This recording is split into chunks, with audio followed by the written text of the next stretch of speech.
নুরুল হুদাকে নিয়ে মবে জড়িত বিরুদ্ধে ব্যবস্থা নেবে সরকার। মুন্সিগঞ্জের সাবেক এমপি বিপ্লব ও ইসলামী ব্যাংকের মামলায় গ্রেপ্তার।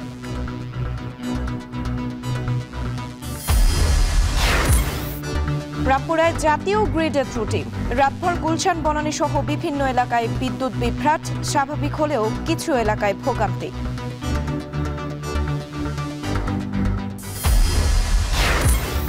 ডিসেম্বরে শাহজালালের থার্ড টার্মিনাল চালুর পরিকল্পনা, দায়িত্ব জাপানের হাতে, গ্রাউন্ড হ্যান্ডলিংয়ে বিমান বাংলাদেশ।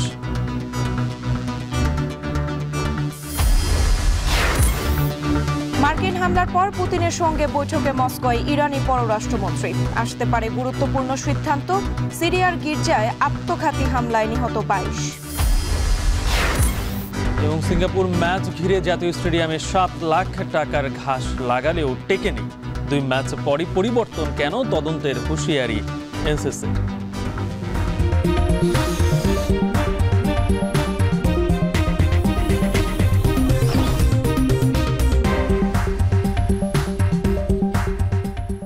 স্বাগত এখন সকালে। পুরো আয়োজন জুড়ে সঙ্গে আছে আমরা দুজন, আমি সুমাইয়া রাত্রি, আমি গালিব রিয়াজ।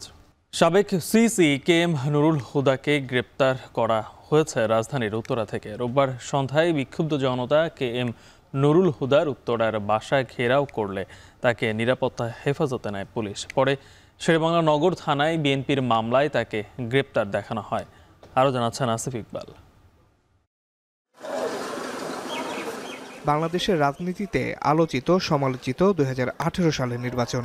ওই নির্বাচনে আগের রাতেই ব্যালট বক্সে ভোট দেওয়ার অভিযোগ ওঠে। এবার গ্রেপ্তার দেখানো হলো 2018 সালের বিতর্কিত নির্বাচনের মূল কুশীলব হিসেবে বিবেচিত সাবেক নির্বাচন কমিশনার KM নুরুল হুদাকে। রোববার সন্ধ্যায় বিক্ষুব্ধ জনতা তার উত্তরার বাসা ঘেরাও করে রাখে। সেখান থেকে পুলিশ তাকে নিরাপত্তা হেফাজতে নিয়ে আসে। পরে শেরেবাংলা নগর থানার মামলায় তাকে গ্রেপ্তার দেখানো হয়। নিয়ে আসা হয় মিন্টো রোডের ডিবি কার্যালয়ে। 22 তারিখ সাবেক সিইসি নুরুল হুদা, ওনার বিরুদ্ধে একটি শেরেবাংলা নগর থানায় একটি মামলা রুজু হয়, যে মামলার উনি এজাহারভুক্ত আসামি। প্রাথমিকভাবে যেটা জানতে পেরেছি যে আজকে তাকে যেখান থেকে আনা হয়েছে, যে উত্তরা 5 নম্বর সেক্টরের যে হাউস নাম্বার 29 এবং রোড নাম্বার 1/A, তা সেটা তার নিজের বাসা এবং সেখান থেকে স্থানীয় জনগণ তাকে নেয় এবং পরবর্তীতে পুলিশ হেফাজতে দেয়। পুলিশ হেফাজতে দেওয়ার পর এখন বর্তমানে সে ডিবি হেফাজতে আছে। KM নুরুল হুদার বিরুদ্ধে প্রহসনের নির্বাচন করার অভিযোগ রয়েছে বলে জানায় ডিবি।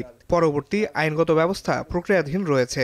যে মামলাটি রুজু হয়েছে সে মামলাটির যে বিষয়বস্তু, সে বিষয়বস্তুর ভিতরে যেটা আছে সেটা যে অবৈধভাবে নির্বাচনী ছদ্মবেশ ধারণ করে নির্বাচনী ব্যয় নির্ধারণ না করে ঘুষ দিয়ে অবৈধভাবে অন্য কাউকে নির্বাচনে জয় করানোর বিষয়ে যে অভিযোগ, সেই অভিযোগের প্রেক্ষিতে তার বিরুদ্ধে একটি মামলা রুজু হয় শেরেবাংলা নগর থানায়। KM নুরুল হুদার নেতৃত্বে 2018 সালের নির্বাচন অনুষ্ঠিত হয়। ওই নির্বাচনে অংশ নেয় বিএনপিও। সে নির্বাচনে মাত্র 6টি আসনে জয়ী হয় বিএনপির প্রার্থী। বাকি সব আসন যায় আওয়ামী লীগ নেতৃত্বাধীন মহাজোটের ভাগে। আসিফ ইকবাল খান, এখন, ঢাকা। এদিকে সাবেক সিইসি নুরুল হুদাকে গ্রেপ্তারের আগে মব করে উশৃঙ্খল পরিস্থিতি সৃষ্টিকারীদের চিহ্নিত করে ব্যবস্থা নেবে অন্তর্বর্তী সরকার। রাতে এক বিবৃতিতে এই কথা জানানো হয়েছে। বিবৃতিতে বলা হয়েছে, নুরুল হুদাকে একটি সুনির্দিষ্ট মামলায় রাজধানীর উত্তরা থানা পুলিশ গ্রেপ্তার করেছে। এ সময় মব করে বিশৃঙ্খল পরিস্থিতি তৈরি ও অভিযুক্তকে শারীরিকভাবে লাঞ্ছিত করার বিষয়টি সরকারের নজরে এসেছে। দেশের সকল নাগরিকের প্রতি আইন নিজের হাতে তুলে না নেওয়ার অনুরোধ জানানো হয়। বিবৃতিতে আরও বলা হয়, অভিযুক্ত সকল ব্যক্তির বিচার দেশের আইন মেনে হবে। বিচারাধীন বিষয় ও ব্যক্তির ব্যাপারে আদালত সিদ্ধান্ত নেবেন। অভিযুক্ত ব্যক্তির উপর আক্রমণ ও তাকে শারীরিকভাবে লাঞ্ছিত করা বেআইনি, আইনের শাসনের পরিপন্থী ও ফৌজদারি অপরাধ। ন্যায় বিচার প্রতিষ্ঠার সংগ্রামে সকল নাগরিককে সহনশীল ভূমিকা পালনের জন্য অনুরোধ জানানো হয় বিবৃতিতে।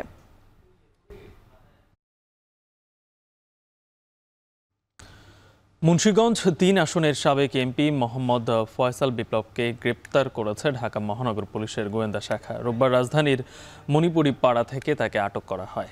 গ্রেপ্তারের বিষয়টি নিশ্চিত করেছেন ডিএমপির গণমাধ্যম ও জনসংযোগ শাখার উপকমিশনার মোহাম্মদ তালেবুর রহমান। সাবেক এমপি ফয়সাল বিপ্লব জুলাই আন্দোলনে হত্যা মামলার আসামি। তিনি 2 মেয়াদে আওয়ামী লীগের ধর্ম বিষয়ক উপকমিটির সদস্য ছিলেন। আওয়ামী লীগ সরকারের পতনের পর থেকেই তিনি আত্মগোপনে ছিলেন।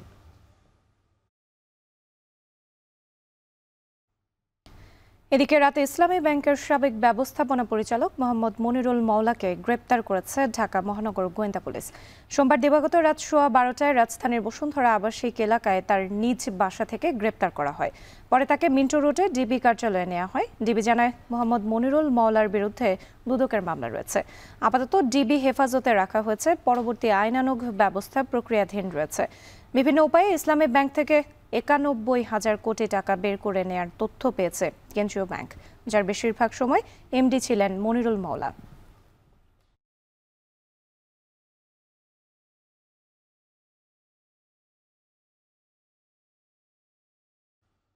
রামপুরায় জাতীয় গ্রিডে কারিগরি ত্রুটির কারণে রাতভর ঢাকার একাংশ বিদ্যুৎহীন ছিল। প্রায় 2.5 ঘন্টা পর বিকল্প উপায়ে ফিরতে শুরু করে বিদ্যুৎ। তবে গরমে ভোগান্তিতে পড়েন নগরবাসী। রামপুরা গ্রিডের যান্ত্রিক ত্রুটির কারণে ভুতুড়ে পরিস্থিতিতে পড়েন গুলশান বনানীর সহ 13-15টি এলাকার বাসিন্দারা। এখনও কোনো কোনো এলাকায় পুরোপুরি স্বাভাবিক হয়নি সরবরাহ। আরও জানাচ্ছেন সিফাত শাহরিয়ার। রামপুরার ডিআইটি সড়ক, প্রধান সড়ক ধরে তাকালে দৃষ্টিসীমার মধ্যে সবই আবছায়া, নিজস্ব আলোতেই চলছে যানবাহন। সড়কবাতি থাকলেও নেই আলো, যানবাহনের রঙিন আলোয় যতটুকু পথ চেনা। আর আবাসিক এলাকা তো আরও অন্ধকারাচ্ছন্ন, যেন এক ভুতুড়ে পরিস্থিতিতে নগরবাসী। রোববার রাত 10:45 থেকে এমন অবস্থার মুখোমুখি বসুন্ধরা, গুলশান, বনানী, রামপুরা, মগবাজার, মধুবাগ, তেজগাঁও, ফার্মগেট, কাউরান বাজার, বনশ্রী, কলাবাগান, হাতের ঝিল ও মহাখালী সহ আশপাশের এলাকা। এতে বিপাকে পড়েন এসব এলাকার বাসিন্দারা। কারেন্ট গেছে, কারেন্ট না তো মশাটি বেশি করে কামড়ায় আর কি। বিদ্যুৎ তো ঢাকা শহরে এরকম যায় না, রয়েছি ঘুম উঠা দেখি কারেন্ট নাই, গরমে তো ঘুম ভেঙে গেছে, পরে তো খাড়ায় রয়েছি, তাও ঘন্টাখানিক হয়ে গেছে কারেন্টে। Power grid company of Bangladesh বা পিজিসিবির তথ্য মতে কারিগরি ত্রুটির কারণে বিদ্যুৎ সরবরাহ বন্ধ হয়েছে। তবে ক্যামেরার সামনে কথা বলতে রাজি হননি কেউই। 2.5 ঘন্টা পর রাত 12:15টায় এসব এলাকায় বিদ্যুৎ সরবরাহ স্বাভাবিক হয়। তবে পিজিসিবির সূত্র জানায়, তখনও পুরোপুরি সারানো যায়নি রামপুরা গ্রিডের ত্রুটি। অন্য গ্রিড থেকে বাইপাস করে স্বাভাবিক করা হয় সরবরাহ। আপনাদের ভেতরে কি কোনো নির্বাহী কর্মকর্তা আছে নাকি? সিফাত শাহরিয়ার, এখন ঢাকা। জট খুলছে থার্ড টার্মিনালের। জুলাইয়ে বুঝে নিয়ে ডিসেম্বরে চালুর রূপরেখা তৈরি করেছে বেসামরিক বিমান চলাচল কর্তৃপক্ষ। 15 বছরের জন্য টার্মিনালটি পরিচালনা ও রক্ষণাবেক্ষণের দায়িত্ব দেওয়া হচ্ছে জাপানকে। আর 2 বছরের জন্য গ্রাউন্ড হ্যান্ডলিং এর দায়িত্বে বিমান বাংলাদেশ এয়ারলাইন্স। আরও জানাচ্ছেন নাইমা বের। আংশিক উদ্বোধনের পর কেটেছে 1.5 বছরেরও বেশি সময়, তবুও আলোর মুখ দেখেনি শাহজালাল আন্তর্জাতিক বিমানবন্দরের থার্ড টার্মিনাল। রাজনৈতিক পট পরিবর্তনের পর দুর্নীতি দমন কমিশনের মামলা, প্রকল্প পরিচালক পরিবর্তন ও নকশা জটিলতায় থমকে যায় থার্ড টার্মিনালের অগ্রগতি। তবে জটিলতা কাটিয়ে ফের চালুর আলোচনায় আধুনিক এই টার্মিনাল। টার্মিনালটি নিয়ে আর অপেক্ষা করতে চায় না বেসামরিক বিমান চলাচল কর্তৃপক্ষ। ইতিমধ্যেই শেষ হয়েছে অবকাঠামোর কাজ, এখন চলছে ক্যালিব্রেশন ও ফাংশনাল কর্মকাণ্ড। 15 বছরের জন্য এই টার্মিনালটি জাপানের কাছে দেবার বিষয়ে নীতিগত সিদ্ধান্ত সরকারের। হযরত শাহজালাল আন্তর্জাতিক বিমানবন্দরের এই তৃতীয় টার্মিনালটি পরিচালিত হবে পুরোপুরি জাপানিদের মাধ্যমে। এখানে মোট 6টি জাপানি প্রতিষ্ঠান অপারেশন এবং মেইনটেন্যান্সের দায়িত্ব পালন করবে, যার মধ্যে 2টি জাপানের সরকারি প্রতিষ্ঠান এবং 4টি বেসরকারি প্রতিষ্ঠান। তার অধীনেই বিমান বাংলাদেশ এয়ারলাইন্স করবে গ্রাউন্ড হ্যান্ডলিং, অর্থাৎ বিমানের গ্রাউন্ড হ্যান্ডলিং এর পুরোপুরি রিপোর্টিং করতে হবে জাপানের প্রতিষ্ঠানগুলোর কাছে। যদিও জাপানি প্রতিষ্ঠানের সঙ্গে এখনো চুক্তি হয়নি বেবিচকের, তবে আলোচনা এগিয়েছে অনেক দূর। আমরা যে 15 বছরের কন্ট্রাক্ট বা যে কন্ট্রাক্টটা করতে যাচ্ছি, যে আমরা স্পেশাল পারপাস কোম্পানি, জাপানিজ কোম্পানিগুলোর সাথে আমরা এনগেজ হয়েছি অলরেডি। ওনাদের সাথে অনেক ডিটেইলস আমাদের আলোচনা হয়েছে। এই নেগোসিয়েশনটা একটু সময় লাগে, কারণ এখানে লট অফ ফিনান্সিয়াল এবং আদার এসপেক্টস থাকে, বিভিন্ন অর্ডারে থাকে। আমরা যেটা প্রপোজ করছি ওনারা হয়তো এগ্রি করছেন না, ওনারা আবার রিপ্রপোজাল দিচ্ছেন, ওনাদের সাথে বসছি। এই প্রসেসটা আমরা খুবই চেষ্টা করছি যত দ্রুততার সঙ্গে শেষ করা। জুলাইয়ে ঠিকাদার থেকে টার্মিনালটি বুঝে নেবার পর শুরু হবে চালুর প্রক্রিয়া। জাপানের দায়িত্ব নেওয়ার 6 মাসের মধ্যেই এই টার্মিনালকে অপারেশনে আনা সম্ভব বলে জানালেন বেবিচক চেয়ারম্যান। চুক্তিটা হওয়ার পরে কিন্তু দে নিডেড টাইম, অ্যাকচুয়ালি তাদের রিক্রুটমেন্ট হবে, ট্রেনিং হবে, ম্যান পাওয়ার ঢুকাইতে হবে, তারপরে ইমার্জেন্সি রান করতে হবে এয়ারপোর্ট। এই যে সময়টা লাগে, এই সময়টার জন্যই সময় লাগে। আমরা সবই রেডি, কিন্তু এইগুলো না করে কিন্তু আমরা অপারেশনে যেতে পারবো। অনেকে মনে করছে সবই যদি বিল্ডিং রেডি হয়ে গেছে, কালকে থেকে operation, it is nothing like that. অনেক এয়ারপোর্ট ওয়ার্ল্ডে যারা অপারেশনে যাওয়ার পর কিন্তু বন্ধ করে দিতে হয়েছে, because there have been emergencies. আপনি নিজেও জানেন। আমরা আমাদের সর্বোচ্চ চেষ্টা করে যাচ্ছি, ছুটির দিনে নাই, আমাদের রাত দিন নেই, আমরা কিন্তু কন্টিনিউয়াসলি কাজ করে যাচ্ছি, আমরা ট্রাই করছি। অন্যদিকে বিমান বাংলাদেশ এয়ারলাইন্সও প্রস্তুতি নিচ্ছে গ্রাউন্ড হ্যান্ডলিংয়ের। তবে এ নিয়ে বিমানের বিরুদ্ধে অভিযোগ থাকায় তাদের সুযোগ দেওয়া হবে 2 বছরের জন্য। এই 2 বছরে তারা যদি যাত্রী চাহিদা পূরণে ব্যর্থ হয়, তাহলে সিভিল এভিয়েশন বিকল্প হিসেবে আন্তর্জাতিক গ্রাউন্ড হ্যান্ডলিং কোম্পানিকে নিয়োগ দেবে। শাহজালাল আন্তর্জাতিক বিমানবন্দরের 3rd টার্মিনাল চালু হলে এই বিমানবন্দরে যাত্রী সেবা দেবার সক্ষমতা পৌঁছাবে বছরে 2 কোটিতে। বর্তমানে এই বিমানবন্দর 80 লাখ যাত্রী সেবা দিতে সক্ষম। নাইম আবির, এখন, ঢাকা। বেসরকারি ব্যবস্থাপনায় 17 বছর চালানোর পর সবচেয়ে আয়বর্ধক ও আধুনিক কন্টেইনার টার্মিনাল এনসিটি প্রথম নিজস্ব ব্যবস্থাপনায় পরিচালনা করতে যাচ্ছে চট্টগ্রাম বন্দর কর্তৃপক্ষ। 7 জুলাই বর্তমান অপারেটরের সাথে চুক্তির মেয়াদ শেষ হলেই কার্যকর হবে এই সিদ্ধান্ত। এক্ষেত্রে বিভিন্ন যন্ত্রপাতি পরিচালনা ও আইটি ব্যবস্থাপনায় 42 কোটি টাকা ব্যয় হবে বন্দরের। এই সিদ্ধান্তকে স্বাগত জানালেও ব্যবহারকারীরা বলছেন, জনবল সংকট ও পূর্ব অভিজ্ঞতা না থাকায় টার্মিনাল পরিচালনা করা বন্দরের জন্য কঠিন হবে। আরও জানাচ্ছেন হাজেরা শিউলি। চট্টগ্রাম বন্দরের রাজস্ব আয়ের প্রায় অর্ধেক যোগান দেয় নিউমোরিং কন্টেনার টার্মিনাল এনসিটি। 2007 সালে নির্মিত 2500 কোটি টাকা বিনিয়োগের এই টার্মিনালে অপারেটর নিয়োগ নিয়ে শুরু থেকেই ছিল অনিয়মের অভিযোগ।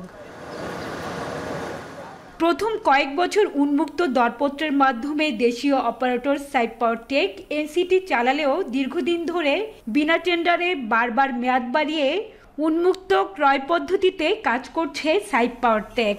এই প্রক্রিয়া বহাল রেখেই 2023 সালে বিশ্বের 5ম বৃহত্তম টার্মিনাল অপারেটর দুবাইয়ের ডিপি ওয়ার্ল্ডকে এনসিটি পরিচালনার ভার দেওয়ার সিদ্ধান্ত নেয় বিগত সরকার। অন্তর্বর্তীকালীন সরকারও এই প্রক্রিয়া এগিয়ে নিলেও উন্মুক্ত দরপত্রের মাধ্যমে অপারেটর নিয়োগ সময় সাপেক্ষ হওয়ায় জানুয়ারিতে আবার সাইপ পাওয়ার টেকের চুক্তির মেয়াদ 6 মাস বাড়ানো হয়, যা শেষ হবে 6 জুলাই। যদিও বিদেশি প্রতিষ্ঠানকে না দিয়ে এনসিটি বন্দরের নিজস্ব ব্যবস্থাপনায় পরিচালনার দাবি জানিয়ে আন্দোলন করছে শ্রমিক কর্মচারী সহ বিভিন্ন রাজনৈতিক দল। এর আগে 2009 সালে বিদেশি প্রতিষ্ঠানকে দিতে দরপত্র আহ্বান করা হলেও বিগত আওয়ামী লীগ সরকারের মন্ত্রী ও এমপিদের হস্তক্ষেপে বাতিল হয়। এবার সাইফের সাথে চুক্তির মেয়াদ আর না বাড়িয়ে গেল 18 জুন নৌপরিবহন মন্ত্রণালয়ের এক সভায় 6 মাসের জন্য চট্টগ্রাম বন্দরকে এনসিটি চালানোর জন্য নীতিগত সিদ্ধান্ত হয়। এরপরই নিজস্ব ব্যবস্থায় এনসিটি চালাতে বিভিন্ন যন্ত্রপাতি পরিচালনা ও আইটি খাতে 42 কোটি টাকা ব্যয়ের অনুমোদনের অনুরোধ জানিয়ে নৌপরিবহন মন্ত্রণালয়ে চিঠি দিয়েছেন বন্দর চেয়ারম্যান। পণ্য খালাসে প্রয়োজনীয় শ্রমিক না দেয়া এবং অতিরিক্ত বিল করা সহ সাইপ পাওয়ার টেকের কাছে বন্দর ব্যবহারকারীরা জিম্মি ছিলেন দাবি করে সরকারের এই সিদ্ধান্তকে স্বাগত জানিয়েছেন সিএনএফ এজেন্টরা। এদিকে সরকারি ব্যবস্থাপনায় গেলেও সেবার গতি যাতে ব্যাহত না হয় সেদিকে লক্ষ্য রাখার তাগিদ বন্দর ব্যবহারকারীদের। 17 বছর ধরে আন্দোলন হয়েছিল, কেউ কিছু করতে পারেনি। একটা করাপশন থেকে আমরা মুক্ত হয়েছি, একছত্র আধিপত্য থেকে আমরা মুক্ত হয়েছি। চট্টগ্রাম বন্দরের সমস্ত ইকুইপমেন্ট চট্টগ্রাম বন্দর 6 মাসের জন্য এই এনসিটি চালানো কোনো সমস্যা আছে বলে আমি মনে করি। আমাদের যে জাহাজগুলো আসে সেই জাহাজগুলো থেকে কন্টেনার নামানো, সেই কন্টেনারগুলোকে প্লেস করা, ফুলে ডেলিভারি দেওয়ার যে সকল ব্যবস্থাপনাগুলো আছে সেগুলোতে তারা কিন্তু একটা অভ্যস্ত হয়ে গেছে। বন্দর যদি নিজে ব্যবস্থাপনায় ফিরে যায় সেটিকেও আগে একটু খেয়াল রাখতে হবে, যাতে করে আমাদের যে ব্যবস্থাপনাগুলো এখন আছে সেই ধরনের সার্ভিসগুলো এবং সেই ধরনের দক্ষ তাদের যে লোকজন আছে সেগুলোকে দিয়ে যেন অপারেট করা হয়। এনসিটির সিংহভাগ যন্ত্রপাতি চট্টগ্রাম বন্দরের হলেও অধিকাংশই পরিচালনা করছে বেসরকারি অপারেটরের জনবল। এছাড়া দীর্ঘ 17 বছর কন্টেনার হ্যান্ডলিং ও পণ্য ডেলিভারিতে সরাসরি সম্পৃক্ততা নেই বন্দরের শ্রমিক কর্মকর্তা কর্মচারীদের। ফলে হুট করে নেওয়া এই সিদ্ধান্ত বাস্তবায়ন কঠিন হবে বলে মনে করছেন বন্দরের সাবেক কর্মকর্তা। শ্রমিকের বিষয়গুলো ডিল করতে অপারেটর, এখন এই পুরো বিষয়টা যদি চট্টগ্রাম বন্দর নিজে ডিল করে তাহলে তার জন্য একটা বার্ডেন হয়ে যাবে। এই বিশাল কাজটা যদি আমাদের চট্টগ্রাম বন্দরের কর্মকর্তা কর্মচারীর উপরে দেওয়া হয়, এইটা খুব একটা সুখকর সমাপ্তি ঘটবে না। যে জায়গায় নজর দেওয়ার কথা চট্টগ্রাম বন্দরের কর্মকর্তা কর্মচারীদের, সেই জায়গায় না দিয়ে সেই পণ্য হ্যান্ডেলিংয়ের জায়গায়, যেটা বেসরকারি অপারেটর করতো, সেই জায়গায় পুরো ফোকাস দেবে। বছরে প্রায় 13 লাখ টিউএস কন্টেনার হ্যান্ডলিং করে এনসিটি। এই টার্মিনাল থেকে বছরে বন্দরের আয় 1000 কোটি টাকারও বেশি।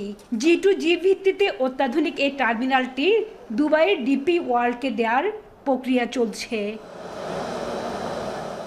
হাজিরা শিউলি, এখন চট্টগ্রাম। আরএফএল ওয়াটার পাম্পের অটো থার্মাল টেকনোলজি, যা বেশি হিটে নষ্ট হয় না, শতভাগ মসৃণ ব্রাশ ইম্পেলার নিশ্চিত করে অধিক পানির flow. RFL water pump on করলে পানির তুফান। 3 পারমাণবিক স্থাপনায় মার্কিন হামলার পর ইরান ইসরায়েল উত্তেজনা এখন তেহরান ওয়াশিংটন কেন্দ্রিক উত্তেজনায় রূপ নিয়েছে। আন্তর্জাতিক গণমাধ্যমের খবর বলছে, যুক্তরাষ্ট্রের হামলার পর ইরান পাল্টা জবাব কিভাবে দেয় তা দেখার জন্য মুখিয়ে আছে পুরো বিশ্ব। করণীয় ঠিক করতে এরই মধ্যে রুশ প্রেসিডেন্টের সঙ্গে আলোচনা করতে মস্কোয় পৌঁছেছেন ইরানের পররাষ্ট্রমন্ত্রী। মার্কিন হামলা ক্ষমার অযোগ্য বলেও উল্লেখ করেন তিনি। এমন উত্তেজনার মধ্যে মার্কিন নাগরিকদের জন্য বিশ্বব্যাপী নিরাপত্তা সতর্কতা জারি করেছে যুক্তরাষ্ট্র। এছাড়া ব্রিটিশ প্রধানমন্ত্রী কিয়ার স্টারমারের সঙ্গে টেলিফোনে কথা বলেছেন মার্কিন president Donald Trump. Downing street জানিয়েছে, ফোন আলাপে দুই নেতাই ইরানের পারমাণবিক কর্মসূচিকে আন্তর্জাতিক নিরাপত্তার জন্য হুমকি হিসেবে উল্লেখ করেছেন। এদিকে মার্কিন হামলার বিরুদ্ধে প্রাথমিক পদক্ষেপ হিসেবে জ্বালানি তেল পরিবহনে বিশ্বের সবচেয়ে গুরুত্বপূর্ণ নৌরুট হরমুজ প্রণালী বন্ধের অনুমোদন দিয়েছে ইরানের parliament.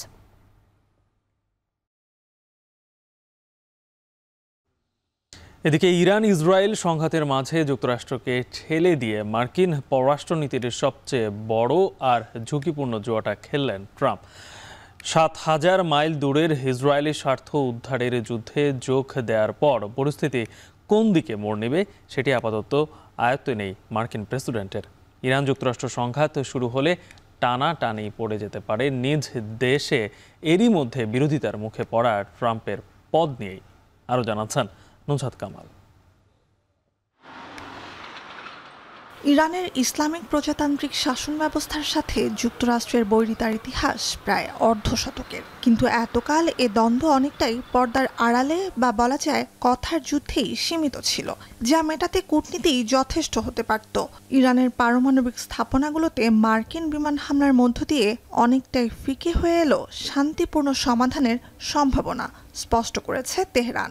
I think it is irrelevant to ask Iran to return to diplomacy because we were in the middle of diplomacy. We were in the middle of talks with the United States when Israelis blew it up. And again, we were in the middle of talks and negotiation with Europeans, happened only 2 days ago in Geneva, when this time Americans decided to blow it up. Iran Israel সংঘাতের মাঝে তৃতীয় পক্ষ যুক্তরাষ্ট্রের প্রবেশের পরবর্তী ধাপ এখনও স্পষ্ট নয়। ইসরায়েলের সাথে নজিরবিহীন সংঘাতের 1 সপ্তাহ পর মার্কিন হামলা।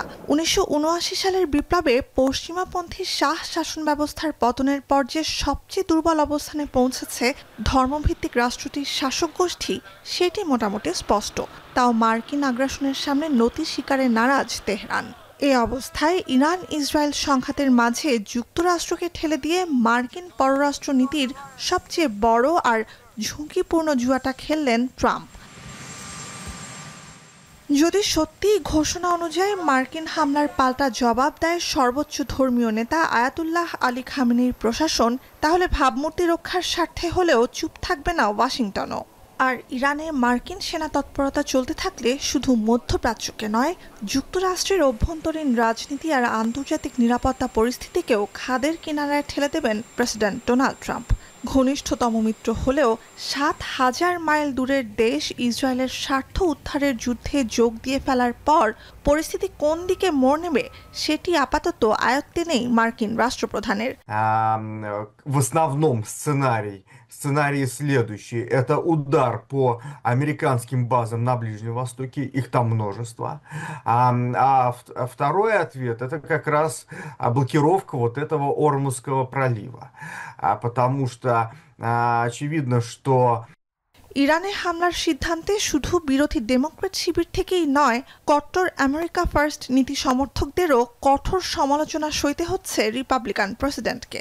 পরিস্থিতি যেদিকে যাচ্ছে তাতে এ হামলা বিচ্ছিন্ন ঘটনায় সীমাবদ্ধ থাকলেও হয়তো সমর্থকদের মানিয়ে নিতে পারবেন ট্রাম্প। কিন্তু হামলা পাল্টা হামলার মাধ্যমে যুক্তরাষ্ট্র আরও বড় সংঘাতের দিকে এগিয়ে গেলে ঝুঁকিতে পড়তে পারে প্রেসিডেন্ট হিসেবে ট্রাম্পের দ্বিতীয় মেয়াদ। নুজহাত কামাল, এখন বিশ্ব। সিরিয়ার রাজধানী দামেস্কের একটি গির্জায় আত্মঘাতী বোমা হামলায় অন্তত ২২ জন নিহত হয়েছেন। এছাড়া আহত হয়েছেন অর্ধশতাধিক। বিষয়টি নিশ্চিত করে দেশটির স্বরাষ্ট্র মন্ত্রণালয় জানিয়েছে, রোববার ডুয়েলা এলাকার একটি গ্রিক অর্থোডক্স গির্জায় এ হামলা চালানো হয়। প্রার্থনা চলার সময় এক ব্যক্তি গির্জায় ঢুকে এলোপাতাড়ি গুলি চালিয়ে পরে নিজের শরীরে বাঁধা বোমার বিস্ফোরণ ঘটায়। কর্তৃপক্ষ বলছে হামলাকারী আইএসের সঙ্গে যুক্ত ছিলেন, যদিও এখন পর্যন্ত আইএস এই হামলার দায় স্বীকার করেনি। গেল ডিসেম্বরে বিদ্রোহী গোষ্ঠীর হাতে প্রেসিডেন্ট বাশার আল আসাদের পতনের পর রাজধানী দামেস্কে এটাই প্রথম আত্মঘাতী হামলা। যদিও অন্তর্বর্তীকালীন প্রেসিডেন্ট আহমেদ আল শারা বারবার ধর্মীয় ও জাতিগত সংখ্যালঘুদের সুরক্ষার প্রতিশ্রুতি দিয়ে আসছেন।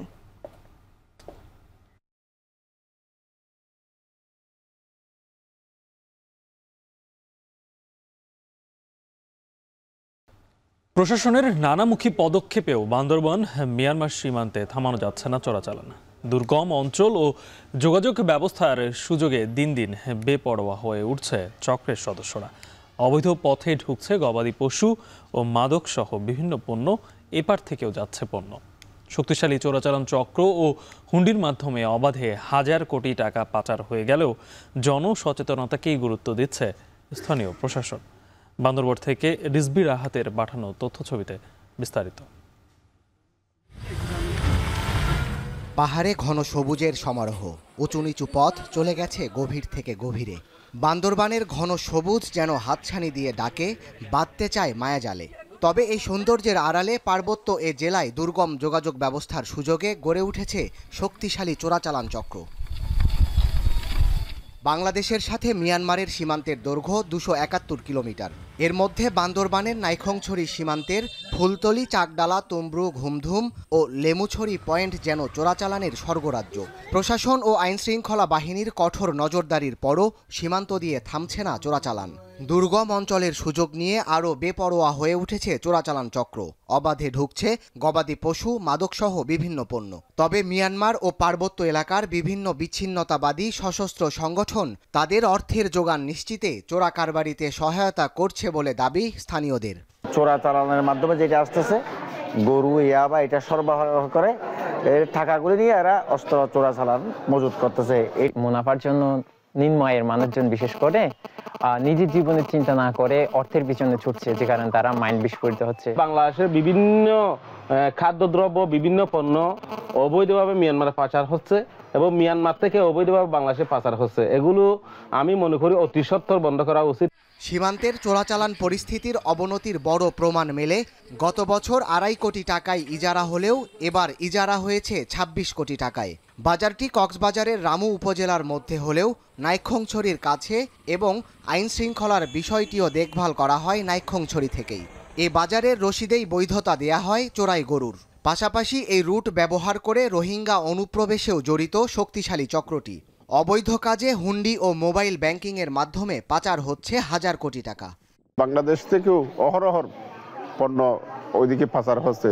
এই টাকাগুলো হুন্ডির মাধ্যমে, বিভিন্ন ব্যাংকের মাধ্যমে এবং বাংলাদেশি বিভিন্ন ফন্ডের মাধ্যমে টাকাগুলো পাচার হচ্ছে।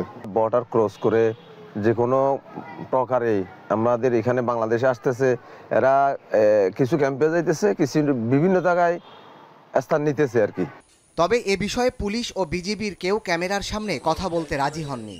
আর স্থানীয় প্রশাসন জানায়, আইন শৃঙ্খলা বাহিনীর তৎপরতার পাশাপাশি স্থানীয়দের সচেতনতার মাধ্যমে চোরাচালান প্রতিরোধ করা সম্ভব। আমরা শুধুমাত্র জনসচেতনতাটাই নিয়ে কাজ করতে পারি। প্রতিরোধ বা ওদেরকে চ্যালেঞ্জ করা বা অভিযান, এগুলো মূলত বিজিবিটাই করেন আর কি।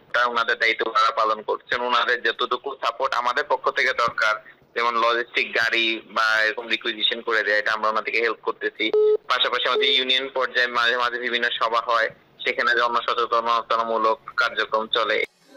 চোরাচালান দমন ও নিরাপত্তা বিবেচনায় সীমান্ত এলাকার বাজারে নজরদারি বাড়ানো এবং যৌথ অভিযানিক দল গঠনের দাবি সীমান্তবাসীর। এখন বান্দরবান। সিলেটের বিভিন্ন পাইকারি ও খুচরা বাজারে চড়া সবজির দাম। কেজিতে 10 থেকে 15 টাকা বাড়তি দামে বিক্রি হচ্ছে সব ধরনের সবজি। এ নিয়ে আরও জানাতে নগরের সোবহানীঘাট কাঁচা বাজার থেকে যুক্ত হয়েছেন সন্দীপন শুভ। শুভ, বাজারে আজ সবজির সরবরাহ কেমন দেখতে পাচ্ছেন? এই যে কেজিতে 10 থেকে 15 টাকা বাড়তি দামে সবজি বিক্রি হচ্ছে, ক্রেতাদের সঙ্গে আপনার কথা হয়েছে কিনা, তারা আসলে কি বলছেন?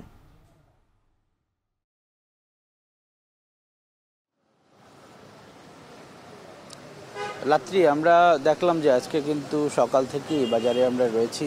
ভোরের আলো ফোটার সাথে সাথে কিন্তু দাম যেমন আগে যেমন ছিল তার চেয়েও বাড়ছে, এবং গত সপ্তাহের তুলনা যদি করি তাহলে কিন্তু প্রতি কেজিতে 10 থেকে 15 টাকা কেজিতে বেড়েছে। আমরা এই মুহূর্তে যে বাজারে রয়েছি এখানে কিন্তু পাশাপাশি পাইকারি আড়ত রয়েছে, পাশে কিন্তু খুচরা বাজারও রয়েছে। তো এইখানের বাজারের তারতম্য করে আমরা যেমনটি জানতে পারলাম, বাজারের বিশেষ করে প্রতিকূল আবহাওয়া এবং বিশেষ করে সরবরাহ সংকট সহ বিভিন্ন কারণে দাম কিন্তু আজকে বেড়েছে। আমি যদি দাম দরের কথা আজকের চিত্রটি একটু তুলে ধরি আপনার কাছে, সেক্ষেত্রে প্রথমেই যে সবজিগুলোর কথা বলতে হয়, করলা, তারপর কাঁকরোল, টমেটো, বাঁধাকপি সহ পেঁপে সহ বেশ কিছু সবজির দাম কিন্তু কেজি প্রতি 10 থেকে 15 টাকা বা তারও বেশি বেড়েছে।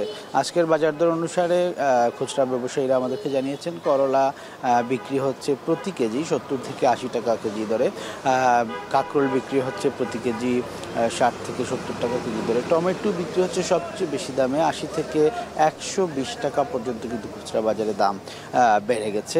এর পাশাপাশি যদি পেঁপের কথা বলি, পেঁপের দামও কিন্তু সপ্তাহ ব্যবধানে 10 থেকে 15 টাকা বেড়েছে। আজকে খুচরা বাজারে 50 থেকে 60 টাকা কেজি দরে বিক্রি হচ্ছে। মিষ্টি লাউয়ের কথা বলতে হয়, মিষ্টি লাউও কিন্তু 25 থেকে 30 টাকা পর্যন্ত খুচরা বাজারে বিক্রি হচ্ছে, অর্থাৎ প্রতি পিস কিনতে গেলে কিন্তু 60 থেকে 80 টাকা, কোনো কোনো জায়গায় 100 টাকা পর্যন্ত লাউয়ের দাম দিতে হচ্ছে ক্রেতাদেরকে। পাশাপাশি কাঁচামরিচের কথা যদি বলতে হয়, কাঁচামরিচ, লেবু এবং শসা এই তিনটি সবজির ক্ষেত্রে কিছুটা দাম কম রয়েছে, অর্থাৎ স্থিতিশীল রয়েছে। কাঁচামরিচ 50 থেকে 60 টাকা কেজি দরে বিক্রি হচ্ছে, লেবু প্রতি হালি 15 থেকে 20 টাকায় বিক্রি হচ্ছে, এবং শসার দাম যদি বলি, শসা কিন্তু এই মুহূর্তে 40 টাকা কেজি দরে বিক্রি হচ্ছে। অর্থাৎ এই তিনটি সবজি বাদে বাকি সবগুলো সবজির দাম কিন্তু ঊর্ধ্বমুখী।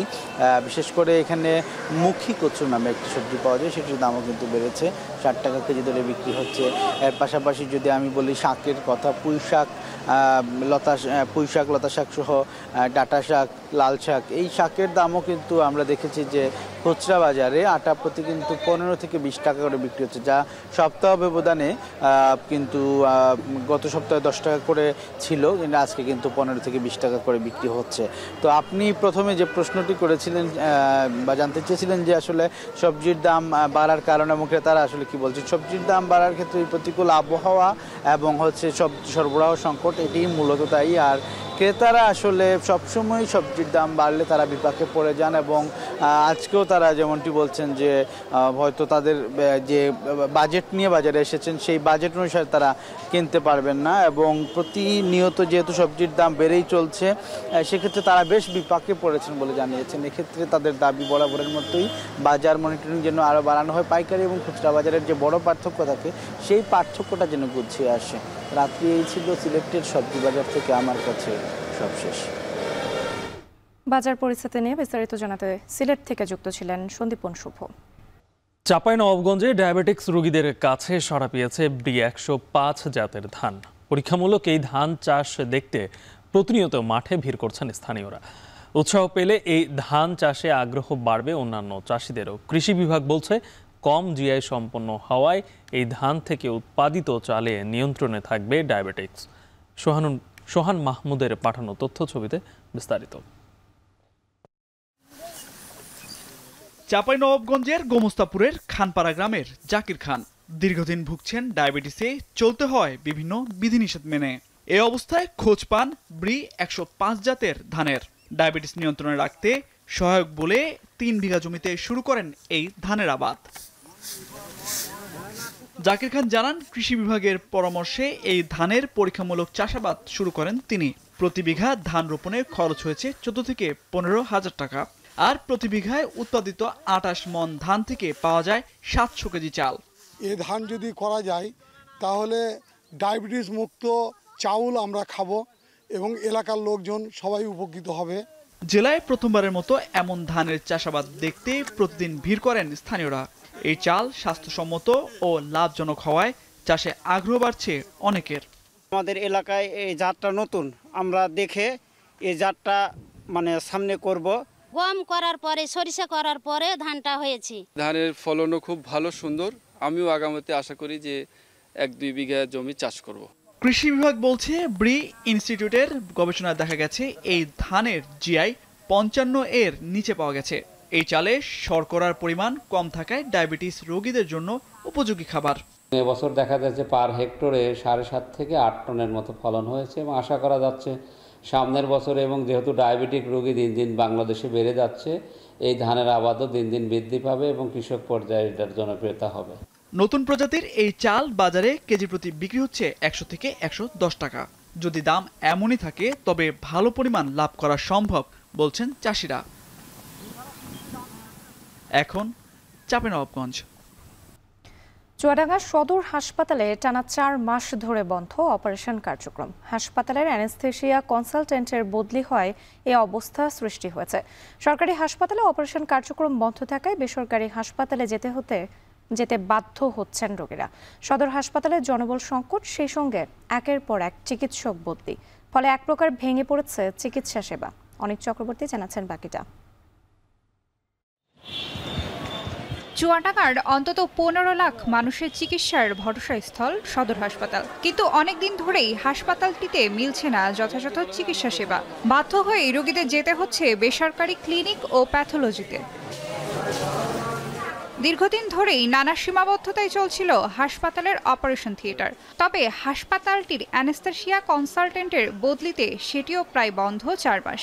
হচ্ছে না কোনো জরুরি অস্ত্রোপচার, ফলে ফিরে যেতে হচ্ছে রোগীদের। জেলা সদর হাসপাতালে ভর্তি হয়েছি, কিন্তু বলছে এখানে অজ্ঞানে ডাক্তার নেই। কুষ্টিয়ায় যান, অন্য জায়গায় যান, এখানে এখন অবশ্যই ডাক্তার নেই, এখন 1-1.5 মাস পরে ছাড়া হবে। অপারেশন থিয়েটারের মতোই ভেঙে পড়েছে হাসপাতালের গোটা চিকিৎসা ব্যবস্থা। এমনিতেই 50 শয্যারও অর্ধেক জনবল দিয়ে চলছে 250 শয্যার চিকিৎসা। তার উপর প্রতিনিয়ত বদলি হচ্ছেন চিকিৎসকরা। শূন্য পদগুলোও দীর্ঘদিন খালিই থাকছে, ফলে নিয়মিত ভোগান্তিতে পড়ছেন রোগীরা।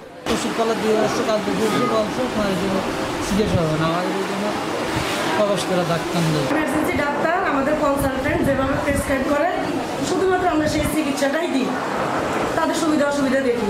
4 মাস যদি অ্যানেস্থেশিয়া ডাক্তার না থাকে, তো সেখানে কোনো জবাবদিহিতা নেই। যদিও হাসপাতাল কর্তৃপক্ষ বলছে তাদের নানা সীমাবদ্ধতার কথা। বিষয়টি ঊর্ধ্বতন কর্মকর্তাদের জানানো হলেও কোনো সমস্যার সমাধান মেলেনি বলেও দাবি করা হয়। আমাদের ঊর্ধ্বতন কর্তৃপক্ষের মাধ্যমে জুনিয়র কনসালটেন্ট অ্যানেস্থেশিয়া পোস্টের পদায়নের জন্য আমরা বারংবার আবেদন জানিয়েছি। তো আমরা আশা করতেছি ইনশাআল্লাহ অতি সত্বর এই জিনিসটার সমাধান হবে।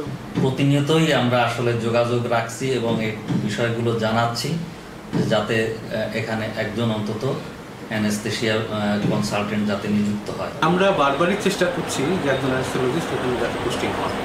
সেই ক্ষেত্রে আমাদের এটা খুবই অত্যাবশ্যকীয়। আমরা সবসময়ই উপরে কথা বলছি, কিন্তু আমরা এখন পর্যন্ত ফলপ্রসূ কোনো রেজাল্ট পাইনি।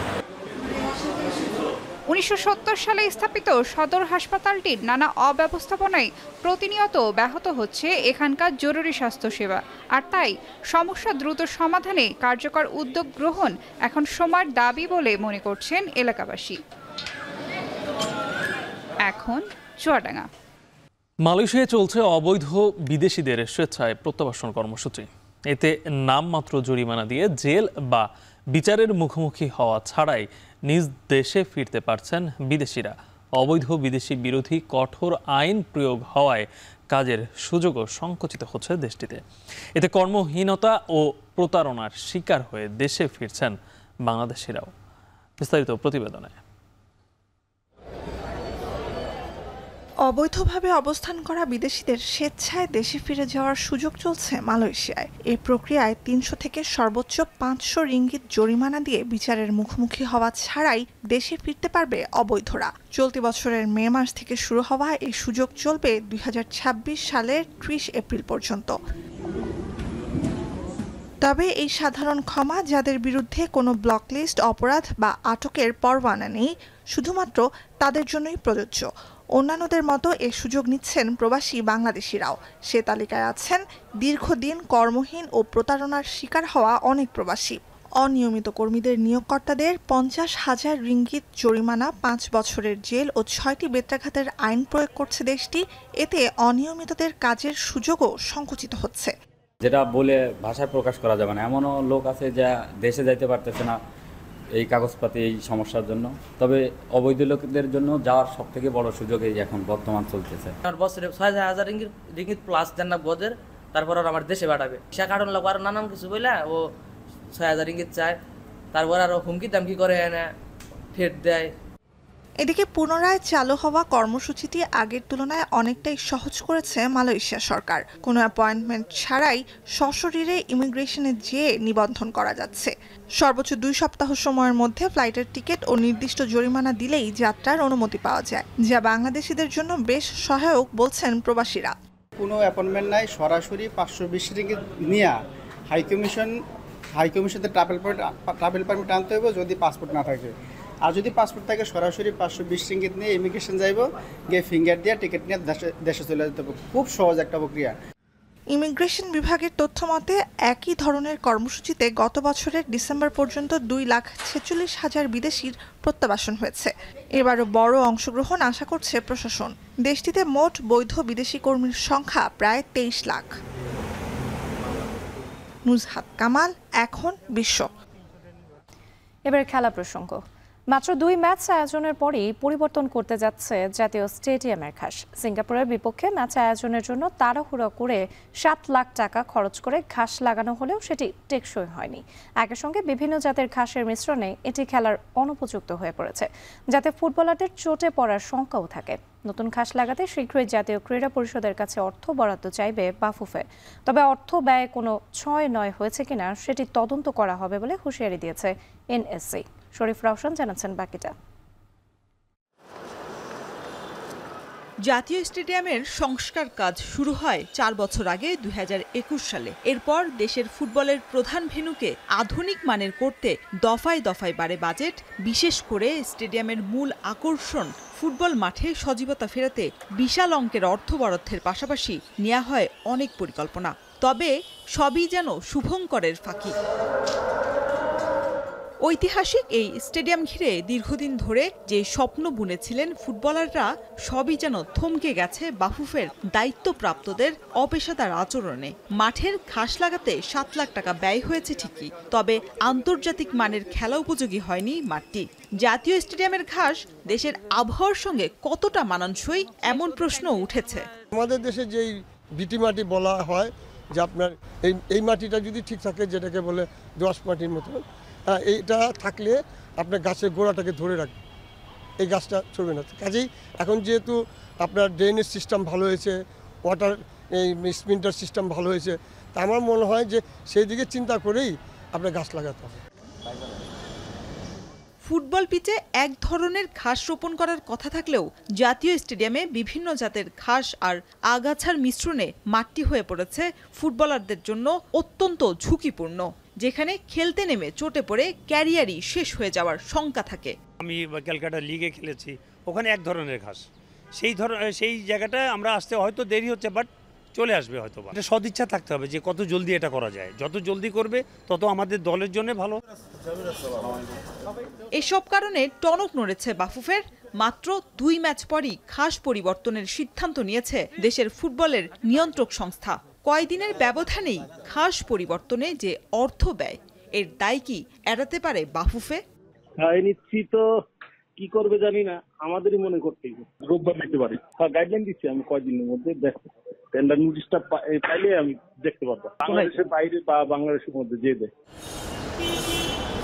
পুরো স্টেডিয়ামের সংস্কার কাজ জাতীয় ক্রীড়া পরিষদ তদারকি করলেও মাঠে ঘাস রোপণের কাজটা করেছে স্বয়ং বাফুফে, যে কারণে ঘাসের দায়টাও তাদের ওপরই বর্তায়। তবে বাফুফের আবারও অর্থ বরাদ্দ চাওয়ার বিপরীতে করা হুঁশিয়ারি দিয়েছে এনএসসি। প্রজেক্ট শেষ হলে তখন আইএমডিতে কিন্তু একটা কমিটি হয়, এর উইদিন 3 মাস তারা মাঠে আসে, তারা চেক করে যে তারা যে বাজেট দিয়েছিল তাদের যে বাজেট অনুযায়ী আমরা কাজ করেছি কিনা, প্রত্যেকটা পয়েন্টে তারা যায়, যে কাজ দেখার পরে তারা একটা রিপোর্ট দেয়। এই তদন্ত হয়ে গেলে আমি বলতে পারবো যে কী হয়েছে, তার আগে কিন্তু আসলে আমার বলা টাফ যে এটা ঠিক হয়েছে না ঠিক হয়নি।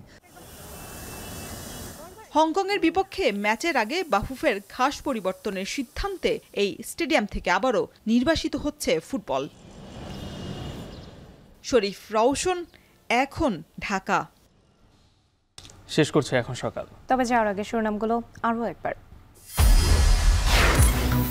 নুরুল হুদাকে নিয়ে মবে জড়িতদের বিরুদ্ধে ব্যবস্থা নেবে সরকার। মুন্সিগঞ্জের সাবেক এমপি বিপ্লব ও ইসলামী ব্যাংকের মওলা গ্রেপ্তার।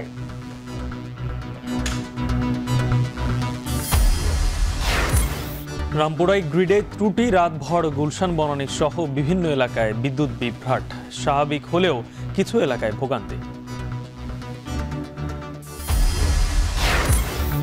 ডিসেম্বরে শাহজালালের 3rd টার্মিনাল চালুর পরিকল্পনা। দায়িত্ব জাপানের হাতেই, গ্রাউন্ড হ্যান্ডেলিংয়ে বিমান বাংলাদেশ। পুতিনের সঙ্গে বৈঠকে মস্কো ইরানি পররাষ্ট্রমন্ত্রী। আসতে পারে গুরুত্বপূর্ণ সিদ্ধান্ত। সিরিয়ার গির্জায় আত্মঘাতী হামলায় নিহত 22। এবং সিঙ্গাপুর ম্যাচ ঘিরে জাতীয় স্টেডিয়ামে 7 লাখ টাকার ঘাস লাগালেও টেকেনি। 2 ম্যাচ পরই পরিবর্তন কেন, তদন্তের হুঁশিয়ারি এনএসসি-এর।